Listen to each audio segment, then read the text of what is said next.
We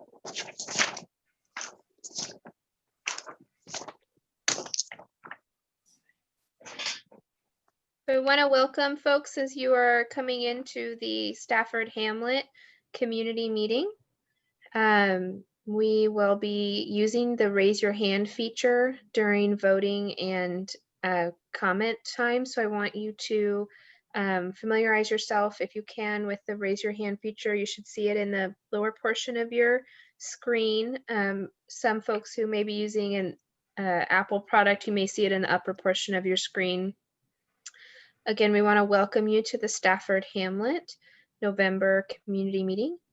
Thank you so much for joining us. My name is Katie Wilson. I work with Clackamas County. I'm the community liaison. Thank you so much for joining us.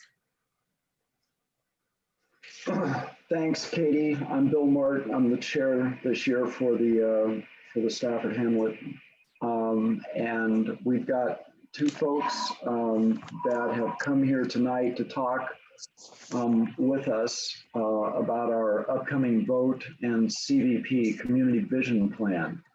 To get that as a perspective, it's been a while, I think, since we've had this conversation. Maybe the last one was in March earlier of this year.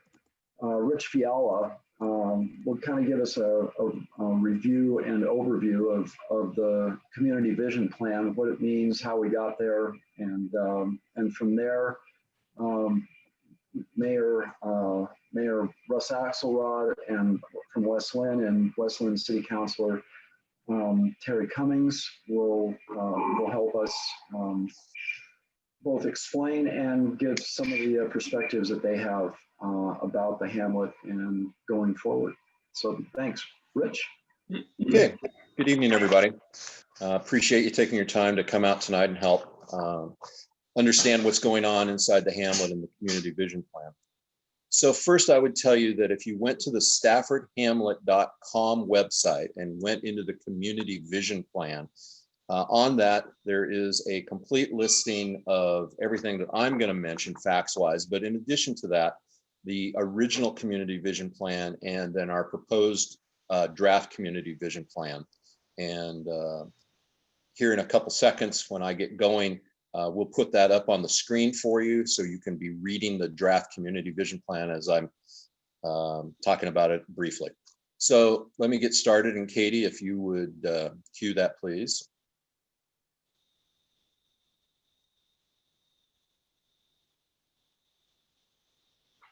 Great, thank you. So in 2015, the Stafford Hamlet created our first Community Vision Plan, which was required by Clackamas County. And again, I'm not going to go into that. It's a very lengthy document, but it does talk about very great goals and plans of how we can stay here in between the three communities of Westland, Lake Oswego, and Tualatin. So then in 2018, the Stafford Hamlet was moved into the urban reserve areas by Metro with the blessing of the three cities and Clackamas County. This, however, changed the rules for how we had designed the original Community Vision Plan, and that required an updated Community Vision Plan. And your board got together in 2019 and early part of 2020 and started this process to create this new plan that would benefit everybody's understanding of what our direction was. But in addition to that, at the end of it, when we take a vote, that we would be able to communicate to the three cities how the residents of the Hamlet felt about our direction, and that was to then obviously sway them to our like and desires. So the new Community Vision Plan is 101 words long. It's brief but distinct. It paints a picture of the future of how we can actually incorporate the urban-rural interface of active agriculture here between our three surrounding cities. The intent of this would be to not block anybody, any Hamlet member into any corner.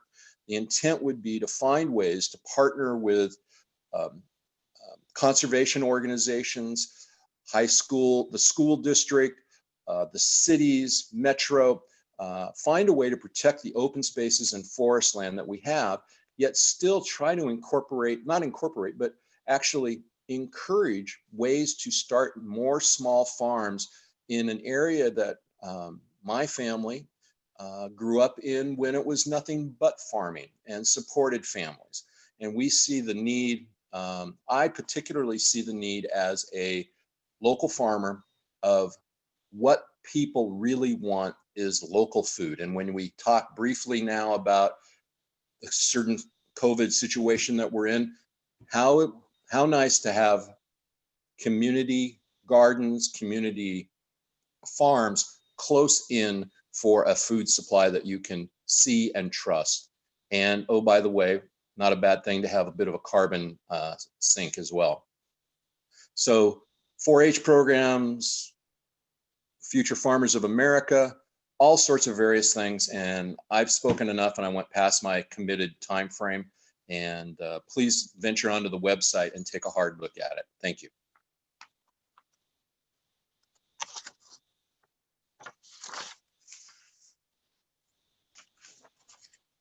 Myself. Thanks. Thank you, Rich.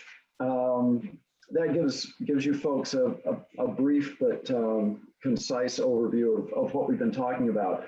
So, Councillor Cummings, what would you like to say to this group in regards to both the Stafford Hamlet and the Community Vision Plan? The floor is yours.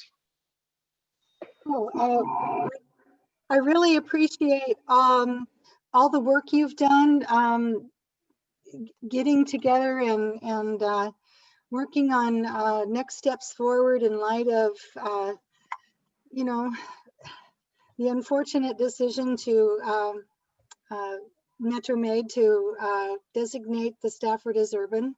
I appreciate that that you haven't let that stop you from still coming up with visions, and your work with the students at Portland State this last year or the year before, I'm kind of losing track of time, I think was very impressive. And the fact that the 3 cities, I think, you know, embrace the idea of finding a way to protect the rural character and the Hamlet's vision is very encouraging.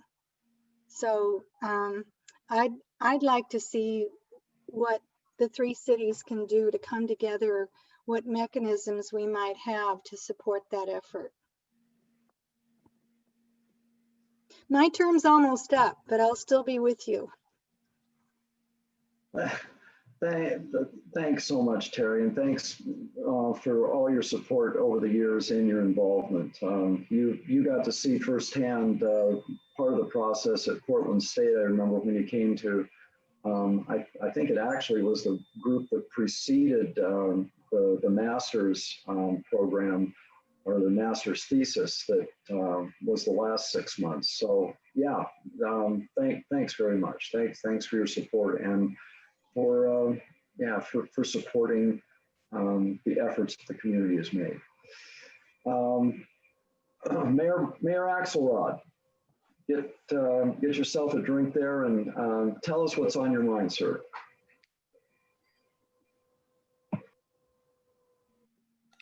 Not sure you want to know what's on my mind. Well, you know, I liked hearing the stories about the geese earlier. We were camping on our property recently in Montana in September, and it's the time of the geese migrations, big time. And I always wondered, I've been trying to figure out what geese do at night, because there was just literally swarms of barking geese around just through the night. And it made me kind of realize for the first time that they're very active at night, and I'm not sure what they're doing. But that's a side note, but I've been thinking about that since you're listening to your discussion about geese. Well, I've met with you many times. We've talked a lot about the Hamlet's vision, and Wes Lynn is very much strongly in support of the Hamlet's vision, and we have been from the beginning. And I think this is very timely now to be strengthening the vision.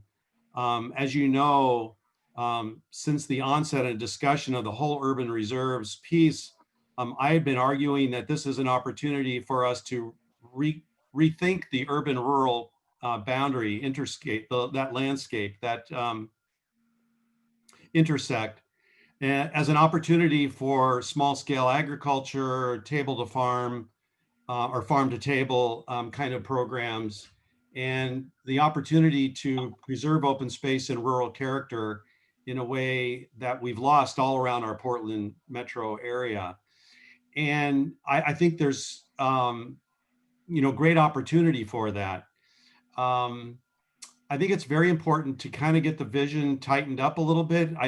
One of the reasons I'm here is I stopped to talk to Rich a few weeks ago after Tualatin asked for the three cities to get together and talk about the respective areas of interest of Stafford. If you recall, in the IGA, 3-party and 5-party IGA, there's an approach in the future that at some point the three cities will kind of decide, working with the Hamlet, how the area may look in the future. And we're not interested in diving into that at all right now, and neither really is Lake Oswego, but Tualatin is kind of eager to figure out their residential needs on their east side of town. And I think that's going to have to be reconciled. I've encouraged the mayor there to look at the Area D and to discourage a lateral expansion, if you will, on Borland Road, which doesn't seem to be popular with very many people, and especially the residents of Tualatin. So I think in Area D, there's an opportunities for them to maybe reconsider and think about their future residential needs in that area. But as part of that, they called a meeting in October. The three cities got together. I had expressed disappointment that the Hamlet was not there and the Hamlet was not at the table. And I'm going to continue, and we're going to continue to encourage the Hamlet's participation in all the city's discussions and considerations of the future. So that's something, I'm only mayor through next year, but like Terry, I'm going to continue to be active in pushing for this vision and supporting the Hamlet. And as I said, I think it is very important that this vision be coming together now, with Tualatin thinking they're kind of wanting to think about, where they may go and how things may look in the future. From my perspective, I don't think Tualatin has any reason or purpose to go north of the river. So any of the discussions with Tualatin, I've always visioned that their discussions are south of the river, whatever their interests or concerns are. And of course, with Lake Oswego on the northern boundary and West Lynn kind of on the north and eastern boundary, the triangle area, if you will, or certainly the area north of the river and down into Borland, is more of a discussion, I think, between Hamlet and Lake Oswego and West Lynn. So, those are just all those areas, and those considerations are really in their infancy stage. Again, I had expressed for our city that, we're not even thinking about Stafford other than seeing it stay rural and seeing the vision carried forward, because we have so much to do in the other parts of our city, and we're not looking to expand and sprawl in the landscape. Neither is Lake Oswego, and that's very encouraging. So it's timely to have this vision come forward, to get it vetted in the community and to explore and expand those opportunities. And I think as we build the interest around the vision of the Hamlet, I think it will solidify and embolden the Hamlet's opportunity to see its vision, in the future. So I think we're here mainly to, answer questions if we can, or if there's, interest and feedback on elements of the plan. We're here to do that. So Katie Wilson, you can see if folks have raised their hand to bring anything up with Terry or Russ? Yeah, so I want to invite attendees to the meeting. If you have a comment at this time, a question for Councillor Terry or Mayor Russ Axelrod, now would be a good time to use the raise your hand feature, and I will call on you to speak. So again, the raise your hand feature is in the lower portion of your screen on most devices. You may see it in the upper center of your screen if you're using some Apple devices. So to recognize some folks that have joined the meeting while people are thinking up their most intelligent questions. We have with us tonight as a Clackamas County Commissioner Paul Savas. We also have Valerie Pratt, who's a Tualatin City Councilor, and I believe will be taking over the reins of the relationship between Tualatin and the other two cities in the three-way intergovernmental agreement discussions. And we as well are joined by our one of our mentors and old friends, Jeff Goodman, who is fresh off his campaign to become the state's treasurer.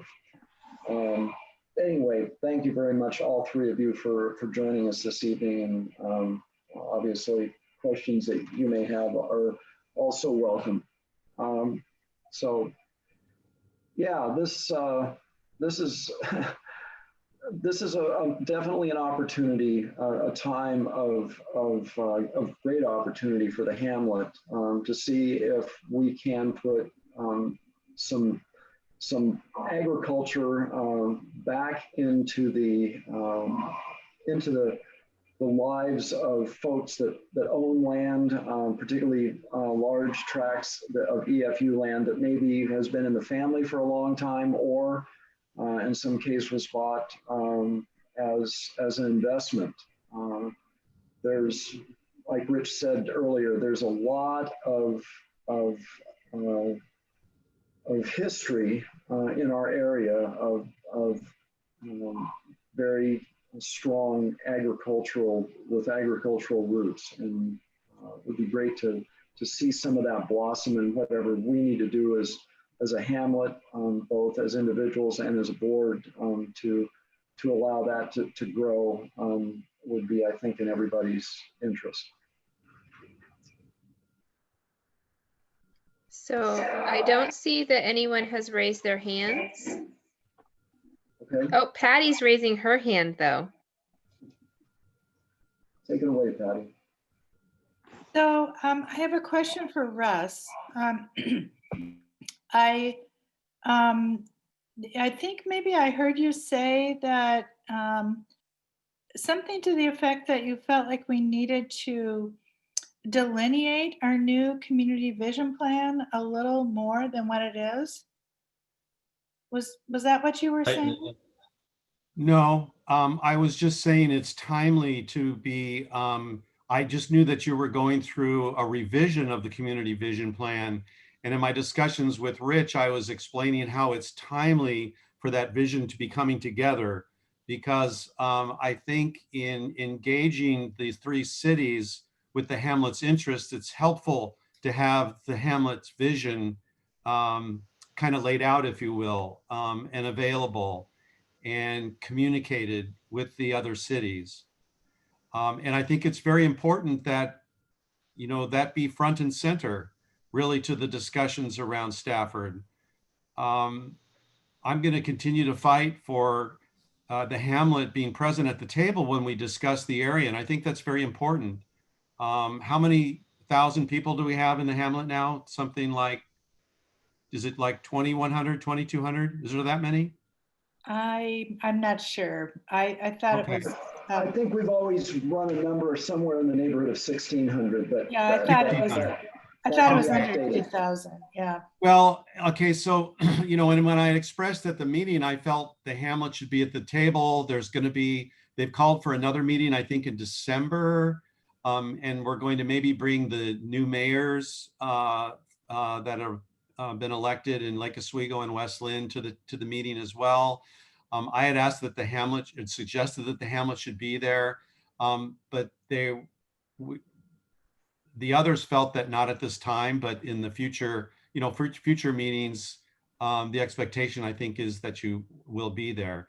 I think it's just good to have that vision available and clarified for everyone's understanding and for communicating and for marketing it, if you will, in the community. Yeah, so I appreciate you, of course, bringing us up and saying, the Hamlet should be included in these meetings. But so my question was, the new community vision plan is sort of intentionally short, like Rich said. It's like, I think 110 words, but I think it really hits on the major points. And we actually, I have to give credit to Jane Comer. She's the one who really helped put this together. But we actually worked pretty hard to keep it very simple and straightforward. So I was asking you for feedback on that. So specifically, you think it's pretty good the way we have it put together.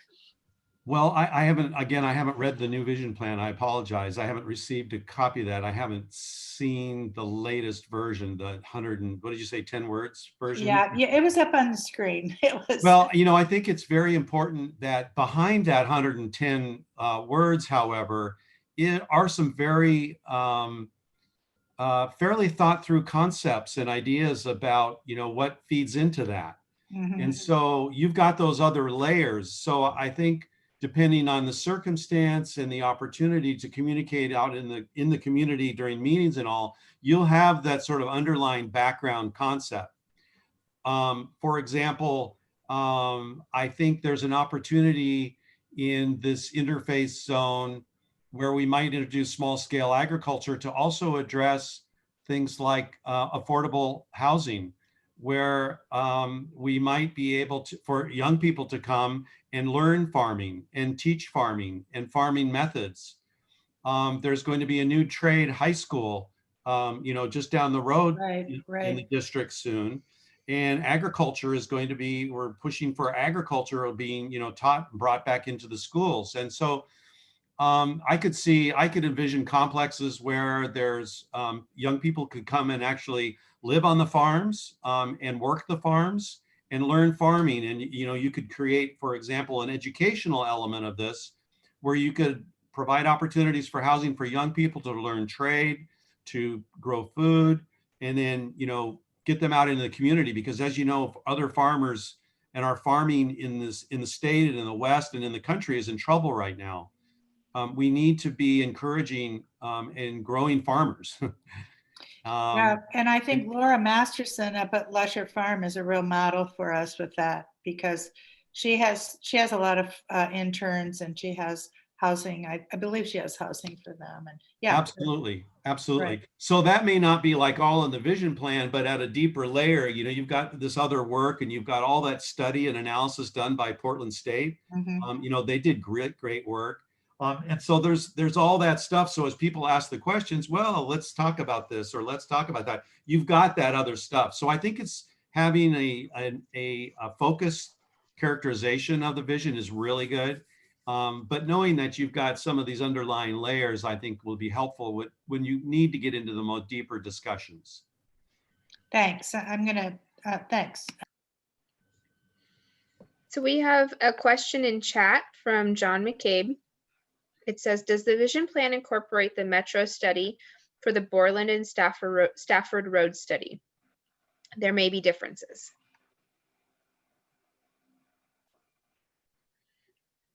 And that's probably more of a question for Rich. Hi. So John, the vision plan does not.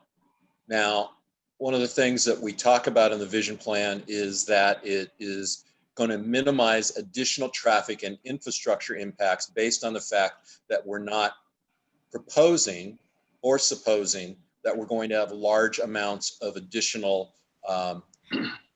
housing units and infrastructure needed. To your direct question about the road, the county and the transportation committees associated with that, and of course the transportation staff, have had this long-range vision for Stafford Road for a very long time. And it is a plan that, while part of it is being funded, which I, full disclosure, am a member of the Vehicle Registration Committee funding.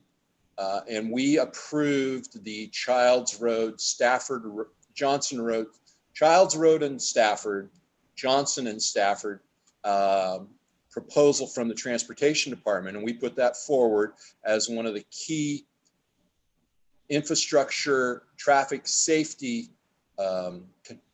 areas to be funded by the fees. So that'll be one of the top, I believe, the top 5. The county is in charge of how they design those things, John. So everything has to be up to particular codes, national codes for safety, bicycles, so on and so forth. So did we take it into account in our community vision plan? No, specifically not. But we are very worried out here. Many of the residents are very worried about how much traffic, how many more lane roads we would have.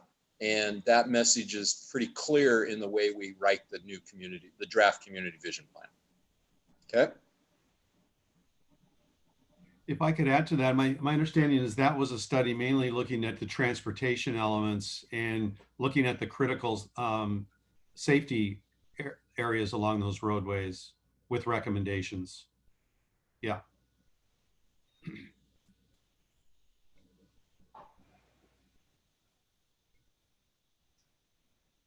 Katie, you're muted. Were you trying to say something?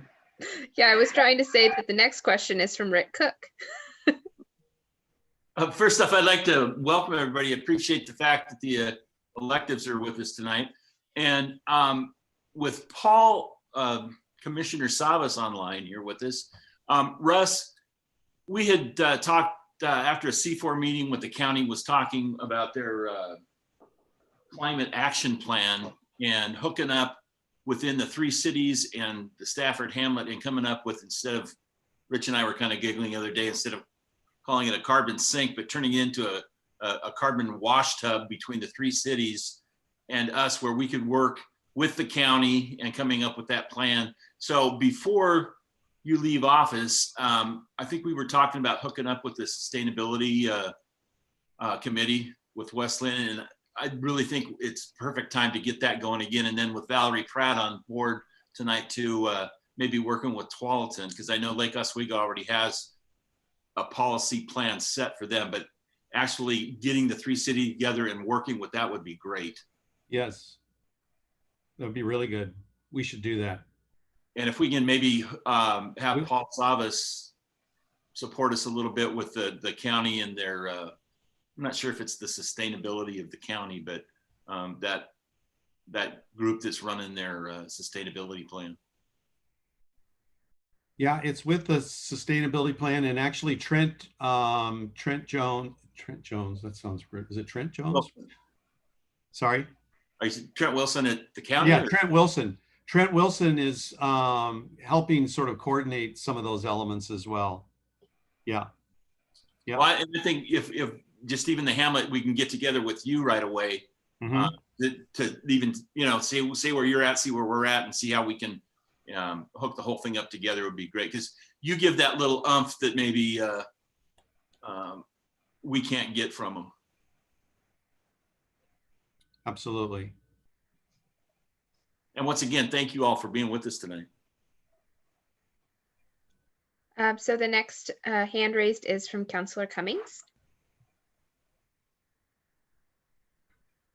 Thanks. I think that probably one of the most long-term and the best protection that you can do is community outreach to the cities, to engage the cities in the discussions about the concept of the what's it called? Uh, I'm sorry, I'm having a brain fart, but to set aside land for agricultural, the land trust, agricultural land trust concept, and educate people about what it's about and why. I think that the urban areas around you, I think there would be a strong level of interest. Also, I would encourage the cities to do community attitude surveys, kind of in conjunction when you've educated people about this, and then gauge their attitude about it. And it can help the cities develop goals about how the cities can come together and see if there's mechanisms to maybe even put something on the ballot to support an effort like that, or to work with Metro and Clackamas also, so that it's a combined effort and a shared goal. But it has to come first. I mean, well, I know I'm kind of biased, you know, but I I also don't think that it's too far-fetched to imagine that other people would also embrace the idea, that they would find a value in this. And this is the only protection I can think of, because you're going to have one election cycle after another where all it will take is the wrong combination, and all this hard work will go out the door. You know that, don't you? Because, you know, we don't have any limitations anymore on, you know, Westland has a charter language that says we have to put annexation to a vote of the people, but that's been that's null now. And so does Lake Oswego, but it's null. So it really is up to the elected officials. But if we do get agricultural land set aside in a land trust, then that's protected in perpetuity. That's how you do it. Rich? Thanks, Katie. So to your point, Terry, in a perfect world, conservation easements would be a great way to go. And in a perfect way to fund that would be if the three cities could come together, and this is something you had said to me, and I hope I'm not spoiling anything, to find a way to work out a bond measure between the three cities and start this program, i.e. jumpstart it, to look at getting agriculturally fit land to be able to be repurposed to what it should be, and to find a way to get the three cities to agree and get started. I mean, Rick Cook and I have spent several years starting with how many acres would need to make a difference.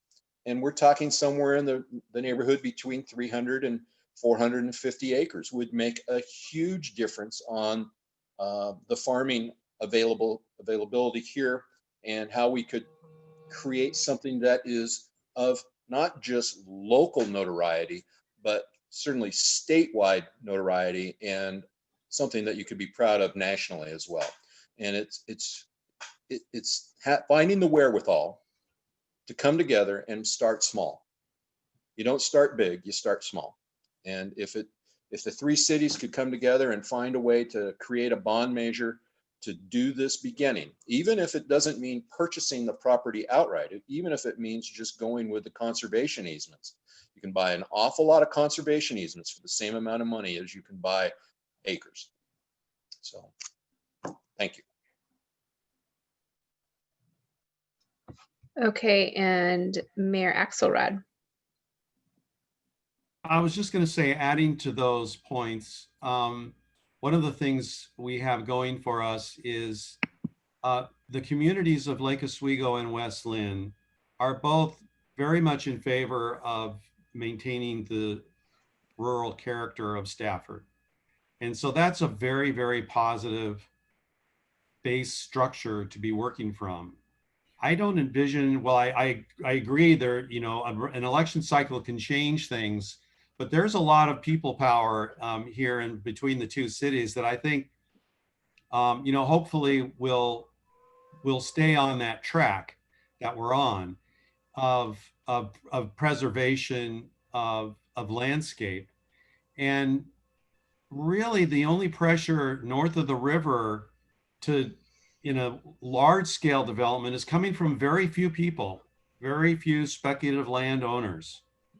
And if in this model of conservation easement approach, you can provide them an out, if you will, they're not going to make the millions of dollars that they thought they would when they bought these lands 10, 20, 30, 40, 50 years ago. But if they can get something out of their land, and you take that pressure off the entire cooker, because the cities aren't looking to push into the triangle area. There's obvious, you know, issues along Borland and the interstate, which we know and consistent with our transportation plans are areas that should have probably some growth. If we're going to see some urban growth, we want it to be along transportation corridors, not tucked up into in the hills where we have no services to support them. We've learned that lesson in our cities to date. And so all the direction we're pushing is for future densities that they be more in those transportation corridors. So when you come back to the triangle area, at least for the northern Stafford area, the pressure is not from the cities. The pressure is from a few owners. And if that model, and you can provide an out and maybe give some compensation and show a different direction, while then you also take the pressure off things. And that will help. That will help a lot. And if you look at, for example, the good work that former Councilor Jeff Goodman has done, looking at the true needs of landscape for urban growth expansion, there's no reason to expand really urban growth, as you know, into this area. There are other cities that want to grow, and there's all the densification really is becoming in existing urban areas for the most part. So if you get to those few properties and take that pressure off, I think it will lower the temperature, if you will, to quote a Biden perspective, of the whole situation. And that I think could be a very positive development or outcome of that model. Sorry, I didn't say it so succinctly. We got the message. Thanks. Do you have anything else on the board there, Katie Wilson? I do not. There's no other hands raised. John McCabe did share a link with the group, but no other comments at this time. Thanks. Well, we're going to have to move on to the CPO portion of the meeting. But one of the things I think that bears noting, we've talked, you know, around and about the community vision plan. We have a vote coming up that's not going to be a day event, but actually a couple of week event, which we'll talk a little bit more about in our board meeting. But for those of you that are just going to be here for the community meeting, there'll be notifications going out from the county as to how that vote is going to take place. It'll be it will not be virtual in the sense that you're going to see each other, but it will be online. And Katie Wilson is the architect of this new form of voting. I think ourselves and Molino will be using this after the first of the year. So we've got candidates that we're going to need to recruit. Some have shown interest at this point for both the CPO board as well as the Hamlet board, and then we have the vote on the CVP. And the notifications, like I said, will be going both out through email as well as through the Postal Service. And we encourage you to read through it and to be involved. Your support is as you've heard both of our speakers tonight relay, it's critical to have our populace make a statement that we can take to these cities and show a direction that we would like to see undertaken, both from the standpoint of their next move, but also to encourage our own. So Mayor Axelrod, Councilor Cummings, thanks so much for taking your time, for being willing to come and share with us. Really good energy. Thanks to both of you. And definitely we'll miss you on the council, but hope to keep you as advocates going forward. So thanks very much. These bad pennies just don't go away. Well, you guys could move into the Hamlet, and we are looking for board members. Too soon. Okay. Rich, can I build a little shack on the back 40 back there? I've been talking to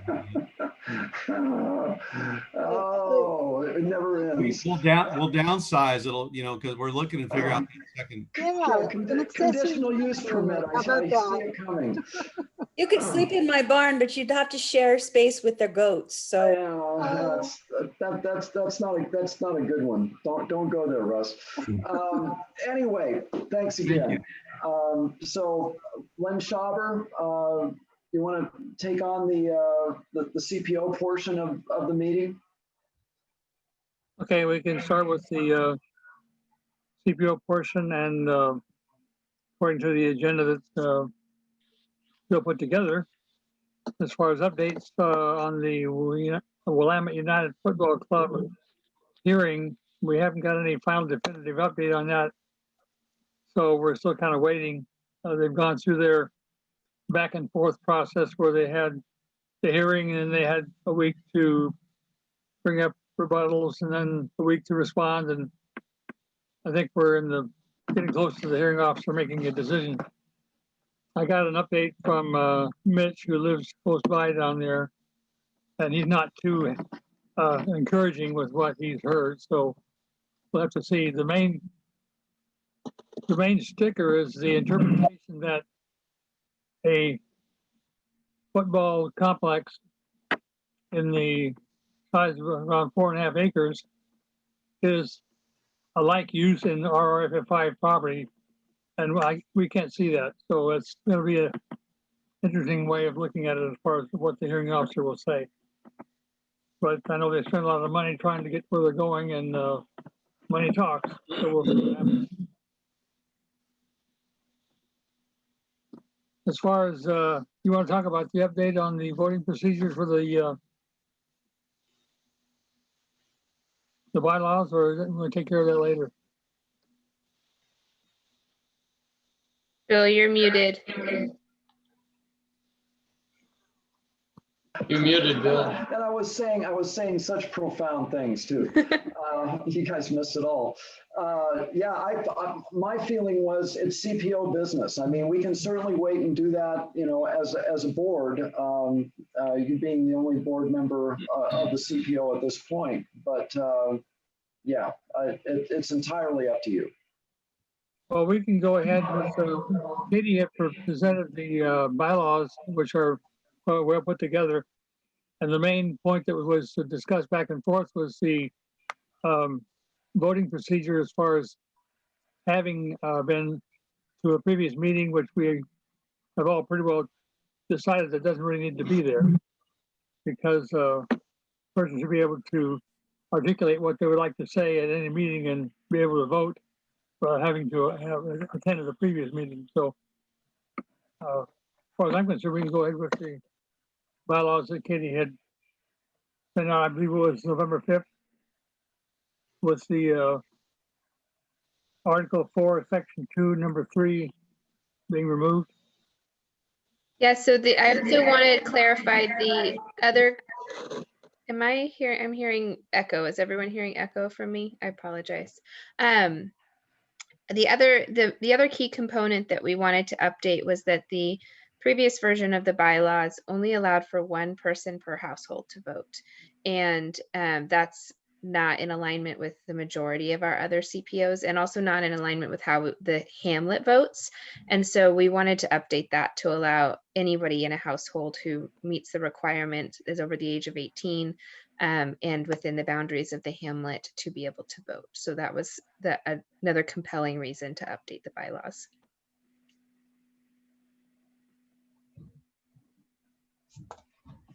So are we ready to vote? So, Okay. So we are going to take a vote. I'm going to start with the attendees, and then we'll go through the board members to vote. Excuse me, Katie, do we Yeah. need a motion? You're right. We do need a motion. I apologize, Rich. No worries. Okay, if someone can make a motion to that effect. Sure. I make a motion that we adopt the new bylaws that the Stafford Tualatin Valley Community Planning Organization bylaws that we received on, help me out, people, November 5th. November 5th. Yes, I make a motion that we adopt these. Have a second? second, Moved and seconded to adopt the updated bylaws for the Stafford Tualatin Valley CPO that were sent out on November 5th. Any discussion?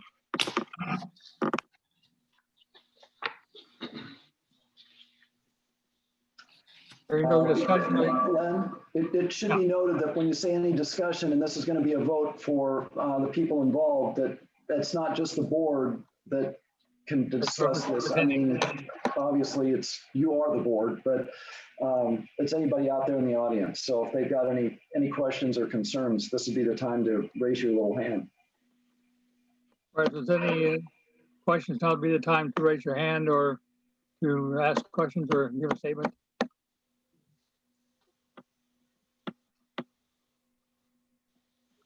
You see anything, Katie? I don't see any questions, so I will go ahead and can we call the vote, Leonard? Right. Okay, I will walk through taking the vote. I'm going to start with the attendees. We have a couple call-ins, so I'm going to start with the callers. We have a phone number ending in 010. Will you please let us know your name and if you are a voting member of the CPO this evening?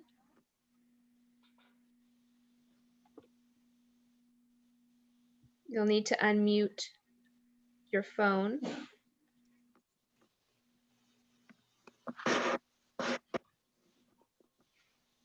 Are you there?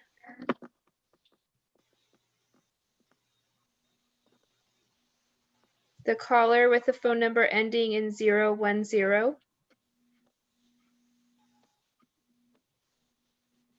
Okay, I will go ahead and come back to you. How do they unmute a phone? They hit *9. Okay. We have a caller whose phone number ends in 795. You should be able to unmute your phone if you can.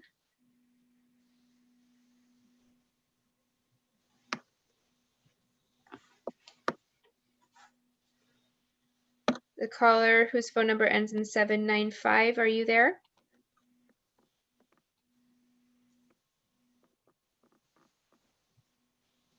Okay. We will come back to you.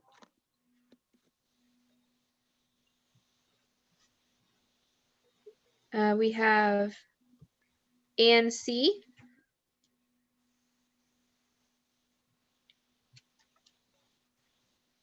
Ann, are you there? And would you like to vote tonight on the CPO bylaws?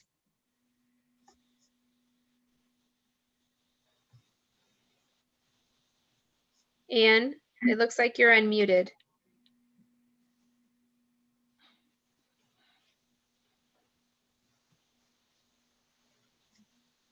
And you have your hand raised, but can you speak, Ann?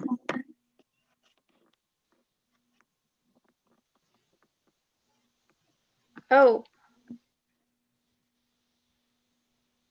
Okay. Anne, are you there? It looks like you unmuted yourself, but we can't hear you. Okay, we will go back to Anne, but I do see that Susan Reese was the caller who ended in 010. She's in chat. And we will check in with her. Susan, are you a voting member of the Hamlet?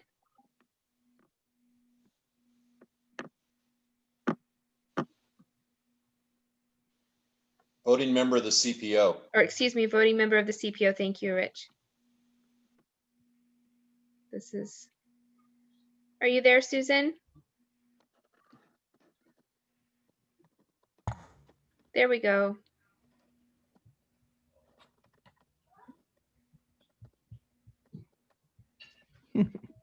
Susan, it looks like you've unmuted yourself, but I can't hear you. Oh, on my phone or here? Oh, here you go. Here you go. Oh, You're on your computer. Sorry. Yeah, I'm on my computer now. I switched over. I came in late and I'm not sure about what CPO is, so I don't think I'm a voting member. Okay, thank you, Susan. Okay. How about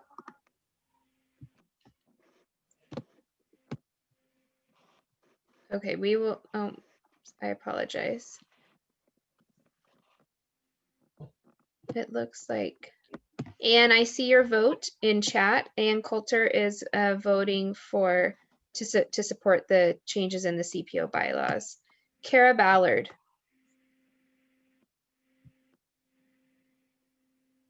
Cara, are you there? Muted. Hi, Hi.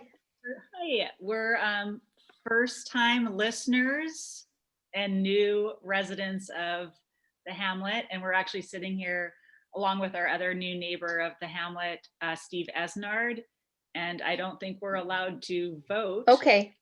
But I just am super grateful to be a part of this community and learn more about it, and so that's all.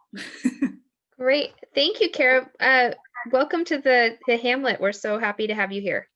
All right. Thank you. Bye. Thank you. Okay.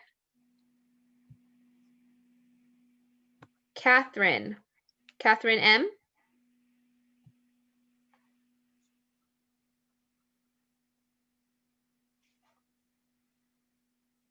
Hello? Yes. Catherine, are you a voting member of the CPO? I am. Would you like to vote this evening to accept the new bylaws?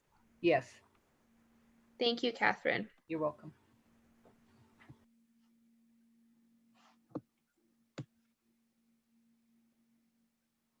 Next, we have Jerry Marshall.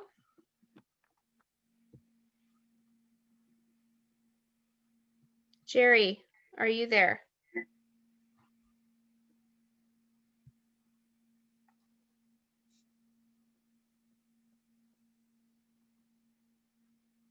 Jerry, I'm asking you to unmute your mic. Are you able to speak into your microphone?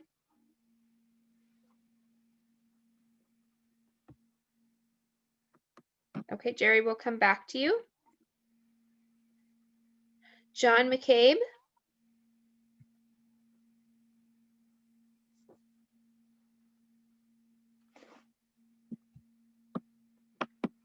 Hi, John.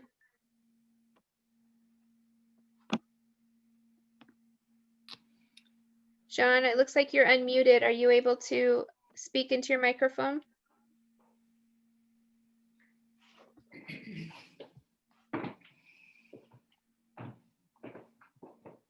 John, are you there? Oh, he does not have a microphone. John, if you'd like to put your vote into chat, that would be sufficient this evening.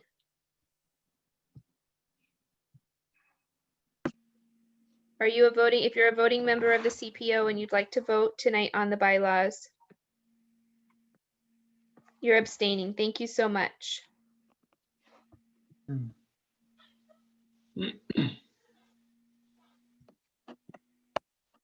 All right, Kelsey.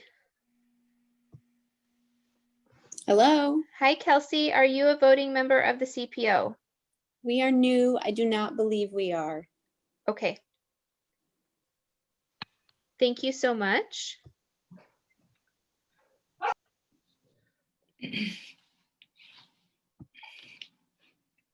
Richard? Wired?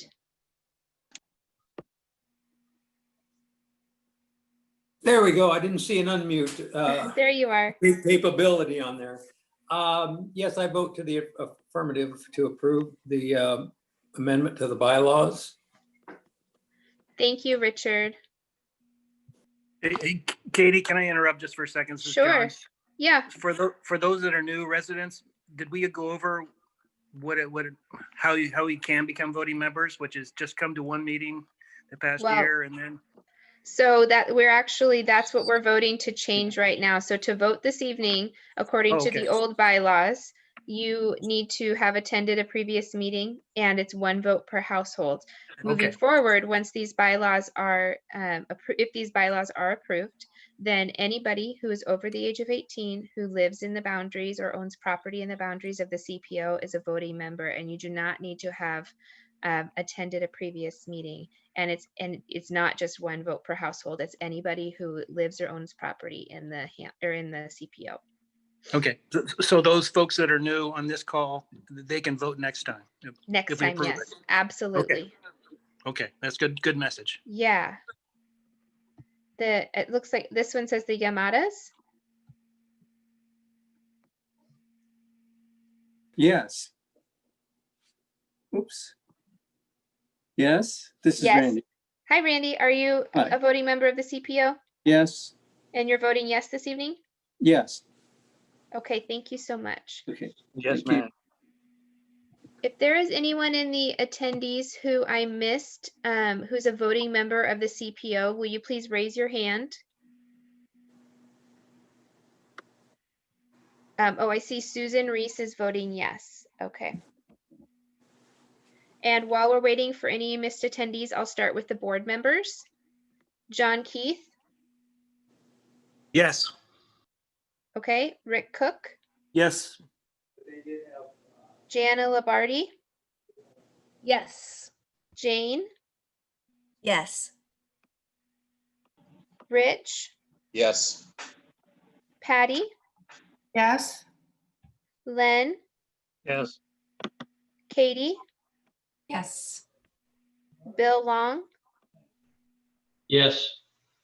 Bill Mark. Yes. Okay. So I show we have no votes unless anyone in the attendees that I missed is voting. So the approval passes. And I will get those results to you in writing for the minutes for the meeting. And we had Thanks. one abstention, is that correct? We did have one abstention. And I have that noted in my notes.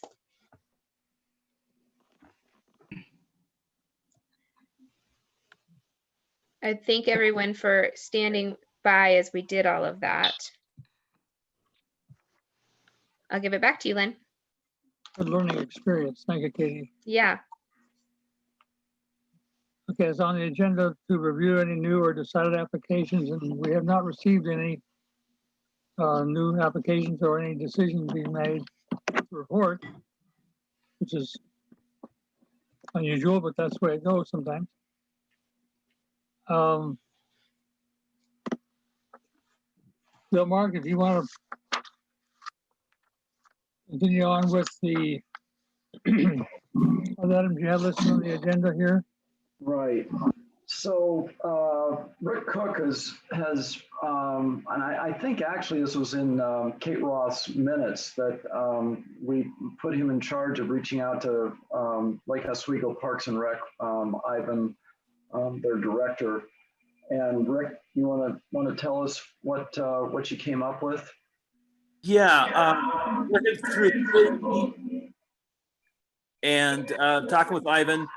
We're shooting for November 16th. And Katie, did you set a time for that yet? I did not respond to you today, did I? Let me look. It's either going to be 6:30 or 7. So You I can do either time. So if the board has a time that works better for them, I can be available. Anybody have any thoughts, 6:30 or 7 next Monday for a meeting with Ivan Anderholm and the Lusher Farm supervisor and also a project manager? They passed, Lake Oswego passed a $30 million bond a year ago. 15 million of that's going to the swimming pool and rec center that's going in at the golf course. They've got numerous other projects they're working on. They're going to annex the Lusher Farm into the city so they can work their programs instead of through the county. And another one they're working on that we can find more information about is the Stevens Farmhouse that they bought a year ago. They're having some issues about how to get in the place because it's so close to Stafford Road. So those are just some of the things that we can talk with them about them. So next Monday, November 16th at 7 o'clock. Okay, we're going to do 7. Great.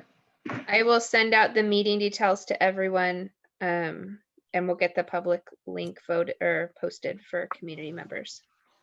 And if we can have some type of blast or something to everybody, because this is the first time we've kind of announced it yet. So I'm not sure who could handle that piece from the Hamlet.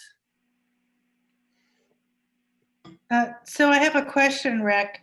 Yes. This is, this is obviously not a chance for us to really have any input because is this all stuff that's already been decided? Not all of it. The golf course reconfiguring and the swimming pool and the rec center's going in there, but there's what they do around Lusher Farm and their long range plans. I think they'll give you an idea of what they're thinking. To have any input on the swimming pool and that's pretty much a moot point. Maybe influence with some of the traffic issues that are going to come up with it and show them concerns maybe. Right. And they're pretty good about listening to it now, not that they always agree with me on things since I have a roundabout in my yard. Yeah. Well, I'm sure that, a lot of people in Stafford would like to hear more information about this. And I imagine that we can probably put out send it out, an email to anybody who signed up for our newsletter. I'm not the one who does that. So Jana is the one who does that, but. Okay. I'll work with Jana then on it and maybe come up with a little flyer or something to send out. And then once we get the information posted from Katie, we can put it on next door. Sure. Okay. Okay, well, to that point, if we're going to send something out, then the next item down here, which is Westland Wilsonville School District, is hosting a virtual meeting on the 18th at 7 p.m. To discuss, or maybe, I'm not sure if it's discussion or if they're just giving people an update as to where they are with the Dollar Street Middle School. And I'm sure there's plenty of folks that would like to hear where that's going as well. So that was the other piece that I added onto the agenda a little late, but yeah, they 3J Consulting was are the folks that are doing the basically the planning for this and the outreach, community outreach. So if you do something with the LO Parks and Rec on the 16th, the 18th, just tag that along if you would, Jana, or whoever takes that on. That'd be great.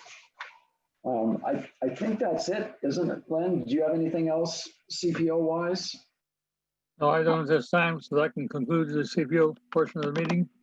Okay, well, I'm going to bring this up and should have said it before, but we are having board elections. I mean, one of the things that's in our old CPO bylaws and will be in the new as well is 2 board members have to be present to validate a quorum for any voting. And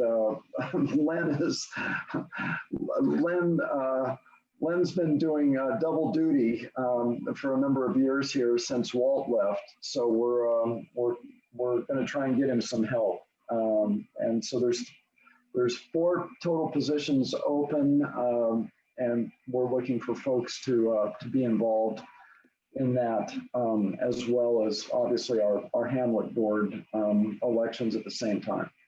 So didn't want to miss that opportunity to let everybody know. Okay, so at this point, we're going to move on to the Hamlet board meeting. We're a little behind here, but not a terrible miss. I mean, I think our time has been well spent here so far. So we're called to order. The agenda, which I think I resent out to all you folks. Can I get a motion to approve the agenda for this evening? So moved. Second. Thanks, Lynn. Thanks, Rich. So I guess we vote to approve the agenda. All those in favor of the agenda as written? Aye. Aye. Aye. Ayes. Those opposed? Great. The minutes. Kate Roth sent you out written copies of the minutes from the last community meeting and the last board meeting.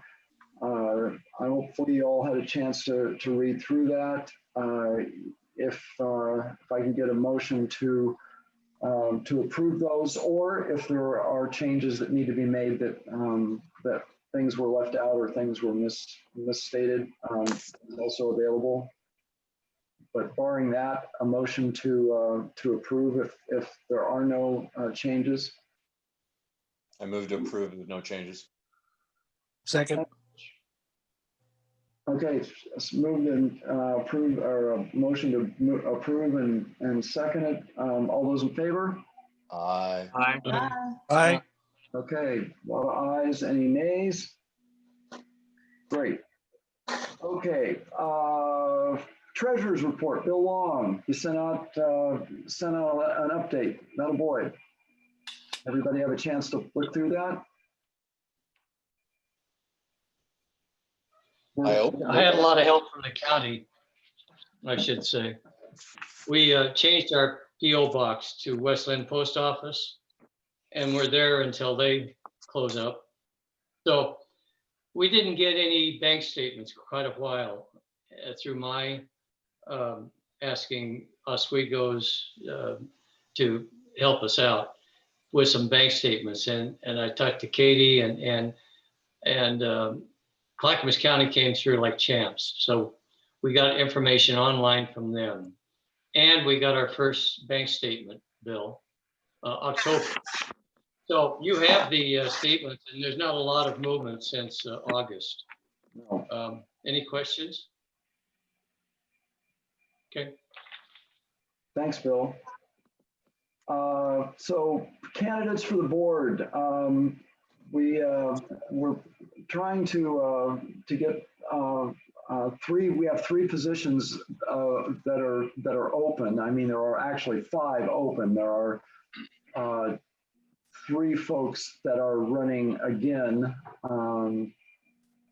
Patty and Katie Kreider and Len. Len, are you not? You're up this cycle, are you not? For running.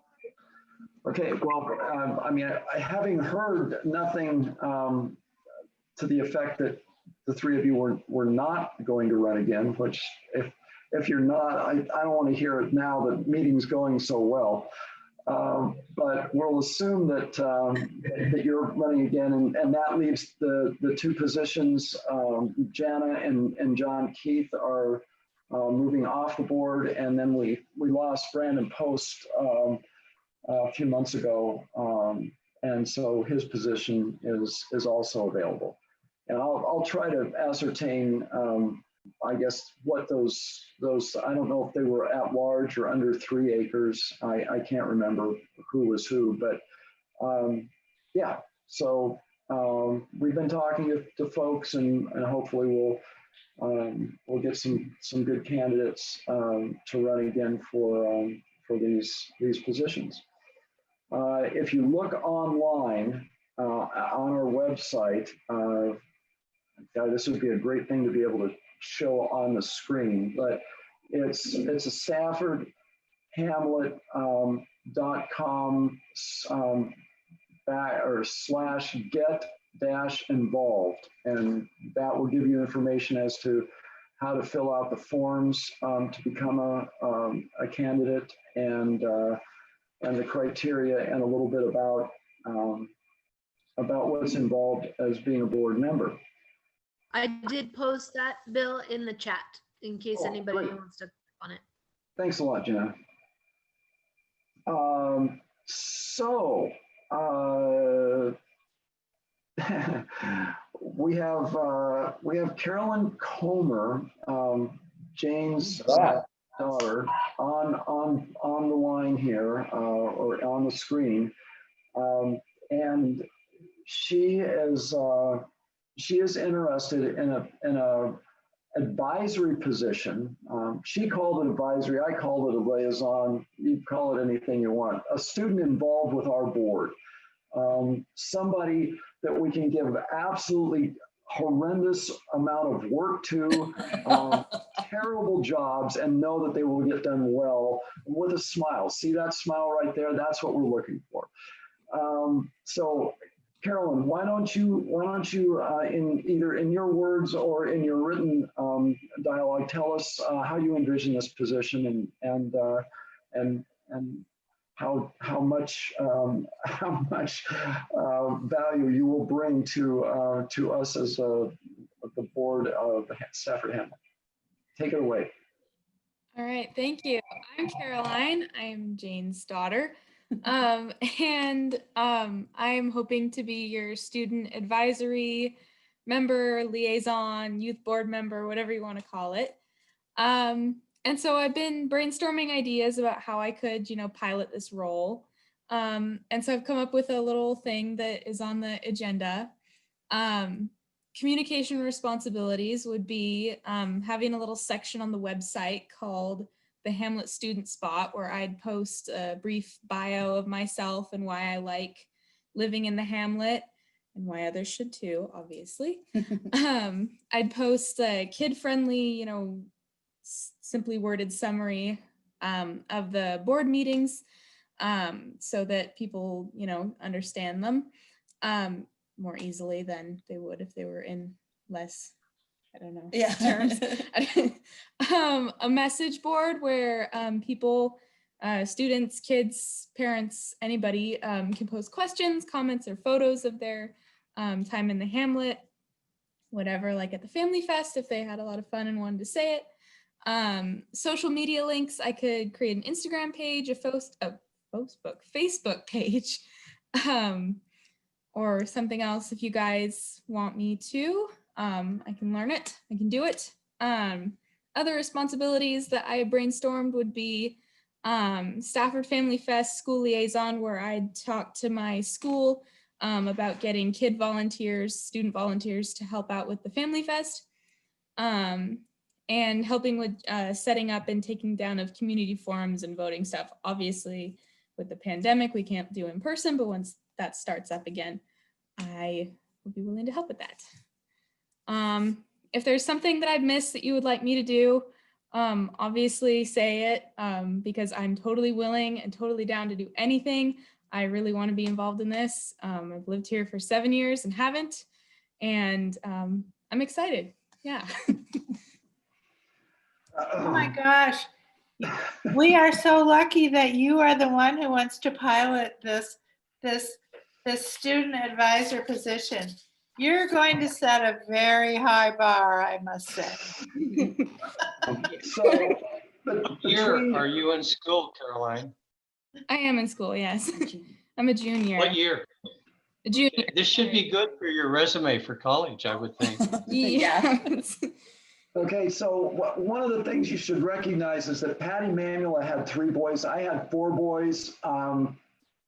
Collectively, our 7 kids wouldn't have come up with anything even remotely this positive if you put all of their brains together. So this is good stuff. And that's not a knock on Patty's kids by any means. Anyway, no, this is great. We're not gonna tell you how little we had envisioned for this student position, because you have just expanded it totally. And also, not just that, but you've really made it look like we could seriously engage with some of the young people in the community, which is what we want to be able to do, you know? Yeah. So That's what I hope. okay, I vote for you right now. Thank you. I'm flattered. No, this is great. It's great that you've taken this initiative, and this is, I mean, one of the things that the Portland State master's students, you know, encouraged us to do mightily was have a greater outreach, more diversity within our midst, and you know, that this goes right along with that. The more perspectives you have, and the more, I guess, dialogue that's available, the better an organization is. So, yeah, unless I hear something from somebody who, I mean, this is going to take some serious courage at this point to say that they don't think this is a good idea. I would just say that we look forward to this, and if there's any chance that you could sit in with us on our retreat, which will be either the 23rd or the 30th of January, assuming we can get most everybody there on one of those 2 days, that would be great. That's a Saturday. Of course. Okay. Thanks. Well, Bill, to get this started off, I move that we have a student advisory position and the inaugural member to be Caroline Comer. So, there's just one question. Were we envisioning this as a 1-year or a 2-year?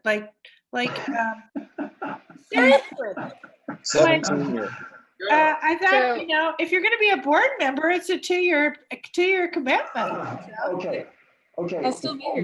We can do the, I mean, we are getting down in the weeds. We can do this either as a 1 or 2 year thing. My concern is if we do it 2 years and she's sick of it after 1, how is she going to get out?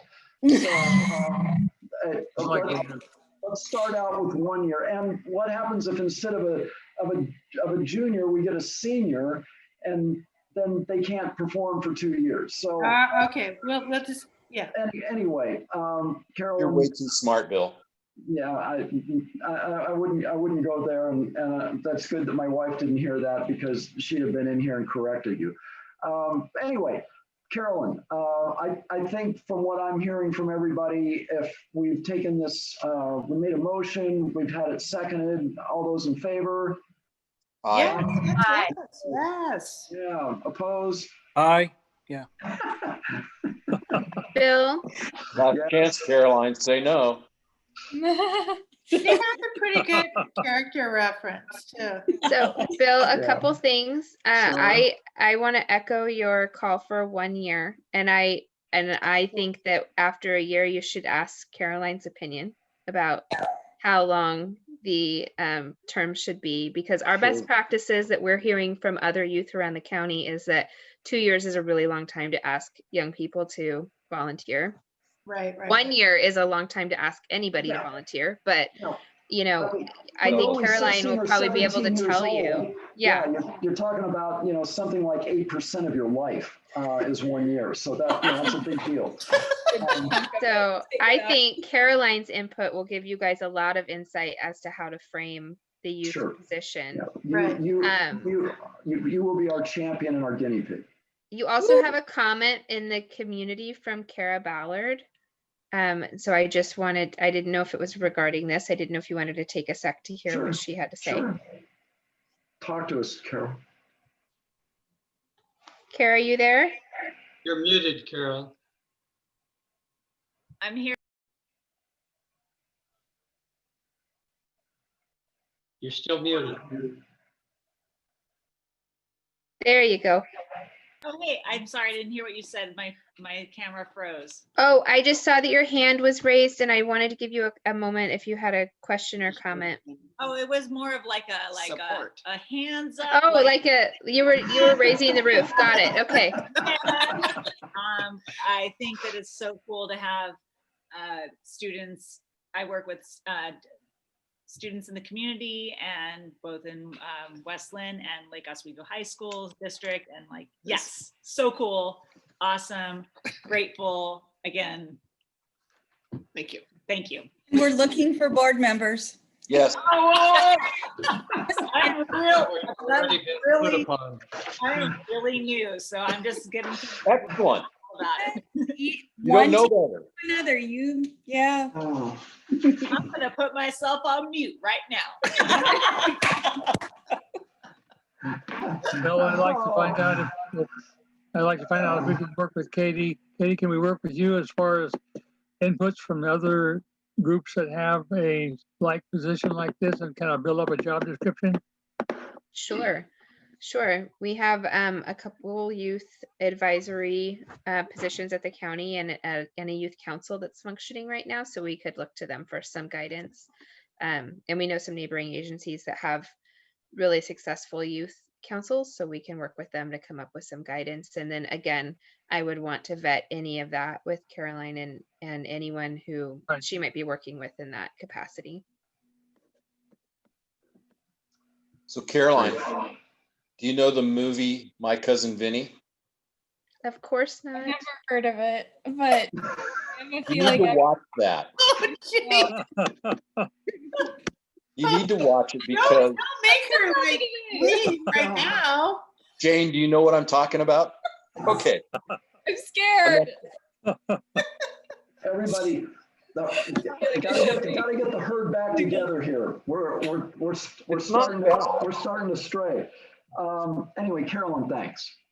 Yes. We'll be talking. Yeah. Amen. Good job, Rich. You guys. Oh my gosh, it's awesome. When can you start? Okay, so I've sent out emails to everybody. I don't know if it was just a heads up that you guys took this, but the retreat, we've got to schedule Amy Herman to do this with us. And I'm assuming most of the stuff they're doing now in her department is is Zoom. So if that changes for some reason, then we can certainly try a different venue. But is both the 23rd and the 30th for everybody? Is that a possibility? Or is there one day or the other that doesn't work? And I say this because we're going to have three new board members, and not knowing obviously who those three board members are going to be at this point, we can't very well. We gotta wait for them to get elected. But if we could have both of those days, if you folks can hold both of those days open, that would be great. And as soon as we get our new elected members, we'll target a date. So is either one of those dates bad for anybody? Can you tell me the dates again, Bill? The 23rd and the 30th. So it's a Saturday. It typically is about a 3-hour. Yeah, that's right. You haven't been to these because we'd have to do Zoom until this year. Yeah, so it'll be a Saturday, probably from 9 to 12. Okay. And I presume you want me to set these up on Zoom, so I will. Yeah, that would be great. Coordinate all of that. Okay. Thanks a lot. And you have Amy Herman, Chase, on Yeah, okay. I do. So Bill, you Yeah. you might just tell anybody who's listening that the retreat is usually a sort of an orientation to the board and then setting goals for the coming year. Right, right. I couldn't have said it better myself. That's exactly what it is. So yeah, we review what we did from the last year, and we talk about where we're going to go next year, and then we just get to know each other. And the board is elected from within. I mean, I guess the executive board, the chair and the vice chair, all those folks are elected within the board. So we take care of that as well. Okay, I'm going to keep moving unless there's something else.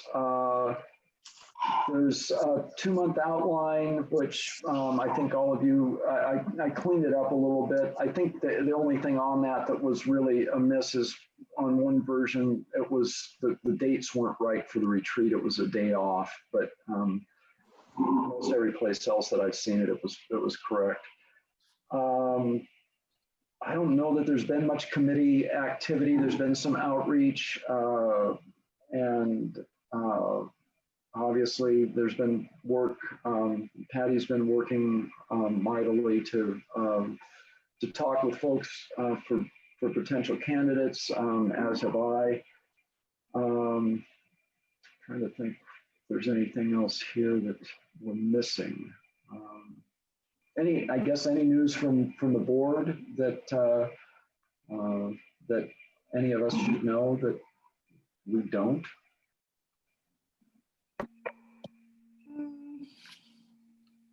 No, but I just would mention that what you want to mention what the date for getting your application in for the board is December 1st, right? Correct. Yeah, thanks very much. So, so then is it the December meeting where people would introduce themselves if they were running for the board? Correct. So the December meeting is December 8th, so that's going to be the week before will be that Tuesday. And then the voting will start.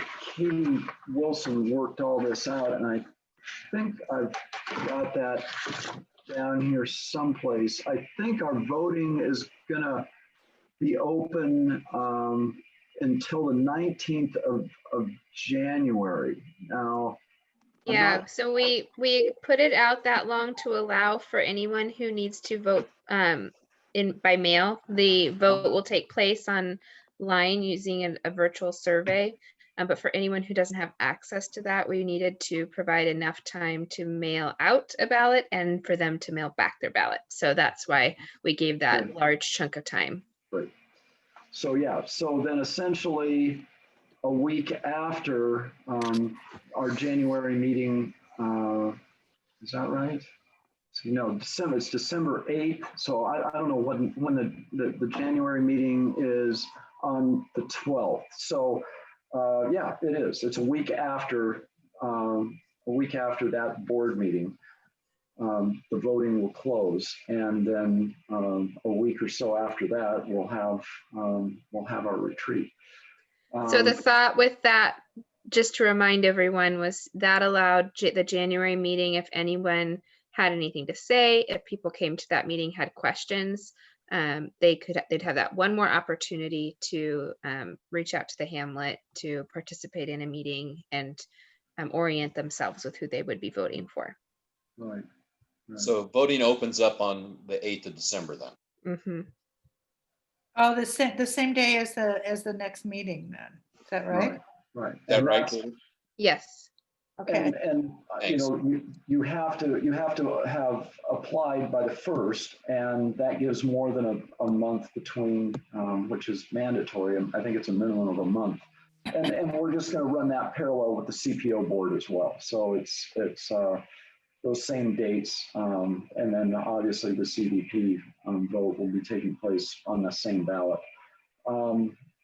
And Katie Wilson, we had put together, because we knew we were going to have our CVP vote, although we didn't know at the time when we put our budget together that it would be at the same time we were voting for candidates. We assumed it would probably be earlier than that. We've got money in our budget from last year that we prepaid for some cards notifications. So if we can talk, Bill Wong is the two bills have hatched this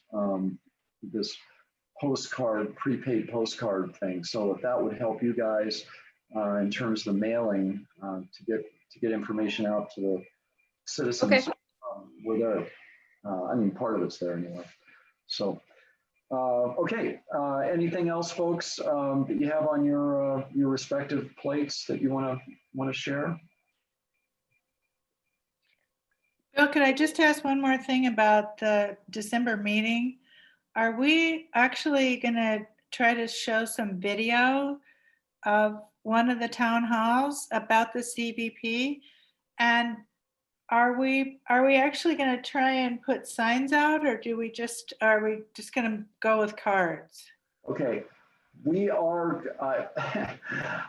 definitely. And we can talk about this later, right? No, that's okay. But the sign is definitely something that's coming. I think when we decided we were going to have our vote in January, and Katie Wilson was pretty definitive that if you don't do something like this at the forepart of November, like by now or before, you really start to lose a lot of folks if you try to do it over the holidays. And not to mention the fact that we just went through a local and national election. People are pretty much sick of anything that has to do with any kind of voting.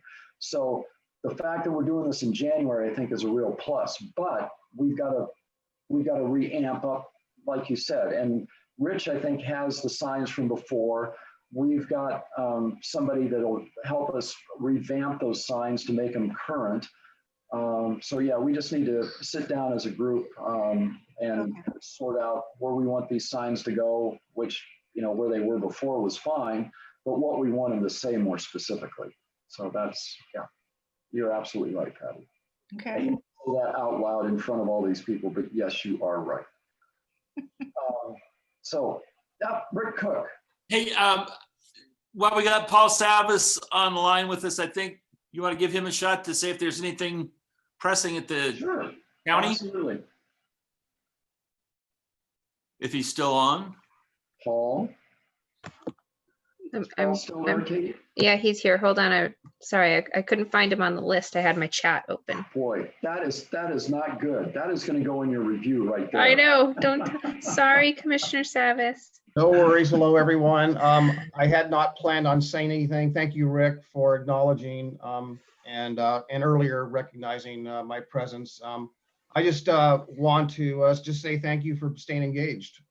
It wasn't that long ago when the Hamlets presented to the Board of County Commissioners, and I realized that hearing similar things at the CPOs, where some of them have, since COVID, have not been engaged, and you have, and others have been engaged, but not everyone. So I'm going to be kind of checking in with all the CPOs and Hamlets and so forth to make sure that we are engaged as this COVID crisis is prolonging and will continue on for at least the near term. And just grateful you guys are engaged.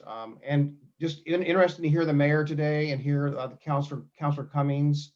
I know it's been a long haul, and you guys have been at this whole thing with your community vision planning. You're since 2010, I believe, 2009, 2010. So been following it since then, and have a lot of similar concerns about the rest of the county.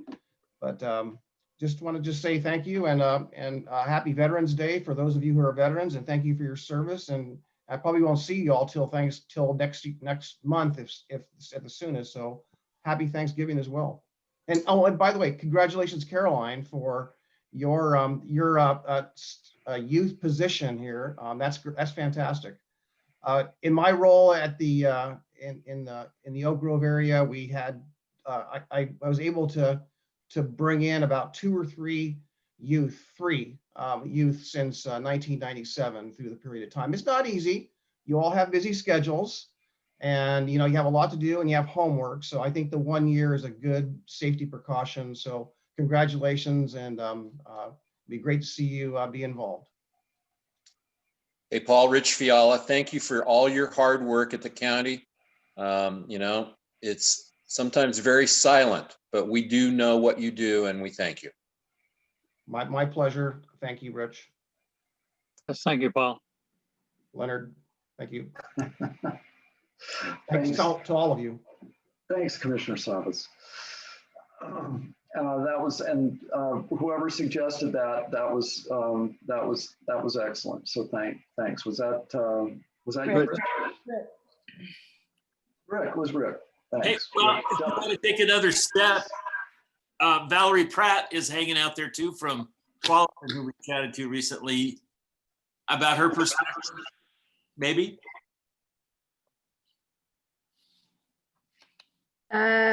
I don't think that she is still with us. Okay. Oh, here she is. I'm lying to you. I'm lying to you. No job for you in Tualatin. I know. Either. Darn. Welcome, Valerie. You're muted. Valerie. There you go. There I am. Yeah, I want to say congratulations to Caroline. It's so great to have our youth, because I think most of us are all doing this so people your age will enjoy our hard work.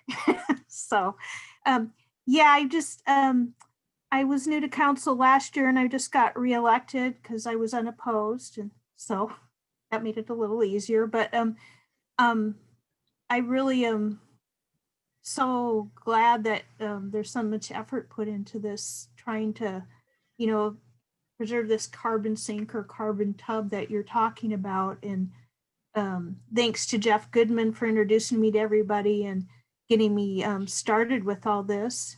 I hope to, since he doesn't get to be our treasurer, that maybe he'll be involved with all of this going forward.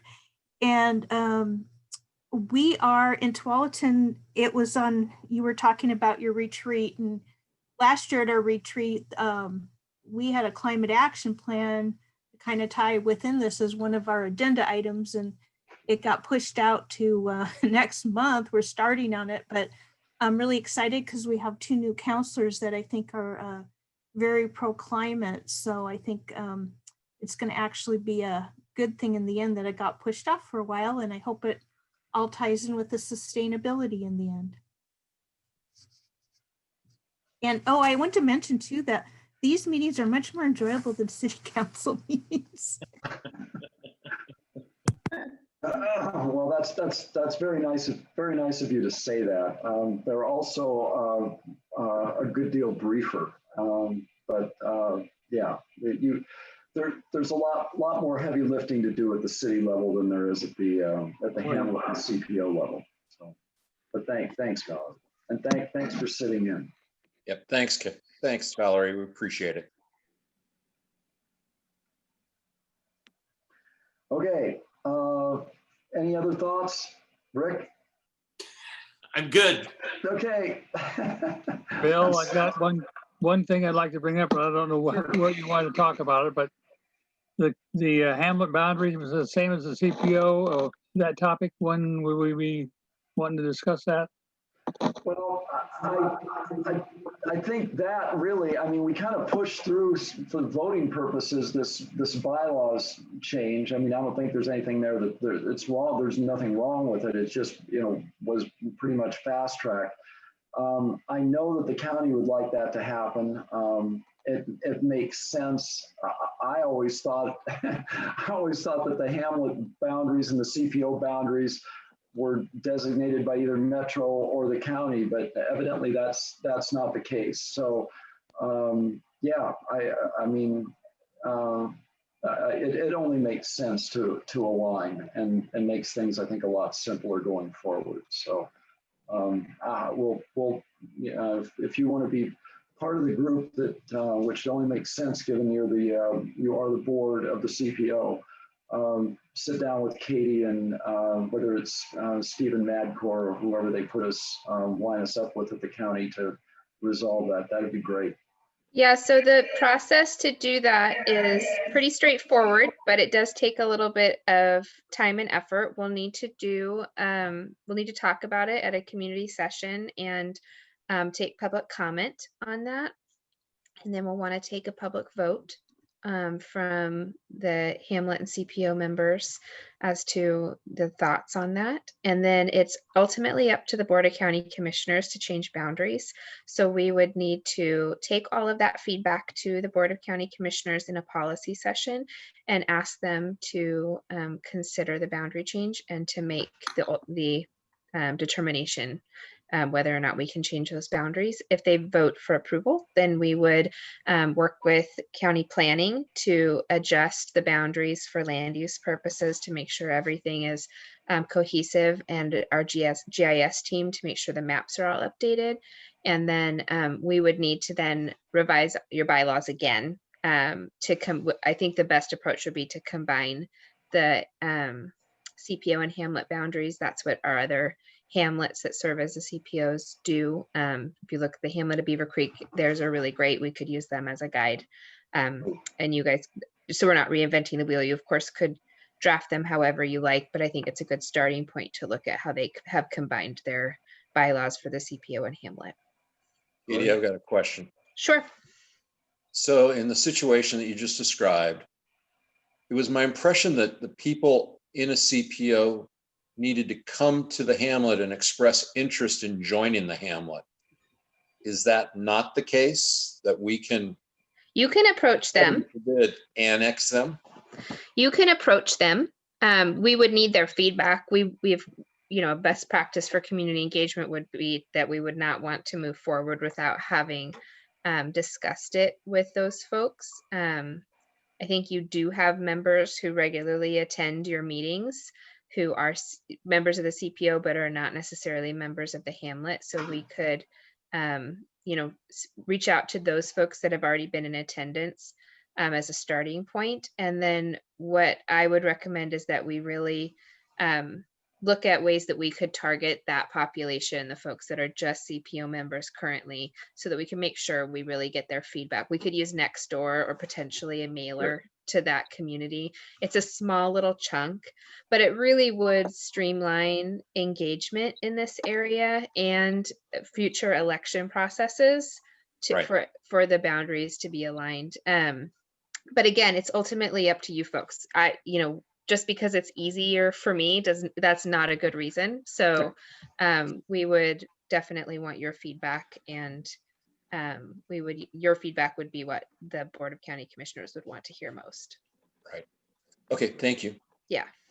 Okay, just real quick, is there a map somewhere that the ones where you look at the Stafford Hamlet and the CPO just kind of is this filtered line that you really don't know where it goes? Is there someplace that actually has streets, a map that has the streets of the CPO? I don't know that we have one specifically created with those layers, but we could ask GIS to create a map for us. We can talk offline, Rick, if there's something specific you're looking for on the map, we can work on getting you that. There's people that don't know if they're in the Hamlet or they're in the CPO, but could they be? So knowing where we are separated from the far western, I think is the one that's closest to us. Sure. So if we could have just a one that has streets on it where you can actually find out where they're at. Sure. And then I always encourage folks, if you don't know, you can use the CMAP on the county website for your specific address. But I see what you're saying, that if you could just look at a map and see the main streets, it would be helpful. That'd really help. Thank you. Of course. Okay. Ta-da. What's that? Ta-da. Done? Want to go home. Okay. Thanks, folks, for sitting in. Thanks for everybody putting pieces in this to make this happen tonight. I guess it's time to sign off. We'll be conversing, and we'll be back here both for the 2 Zoom meetings on the 16th and the 18th, and then as well as the 8th of December. Thanks so much. Have a good night, everybody. Yeah, Thank you. Thanksgiving. Thanks, Katie. Happy Thanksgiving.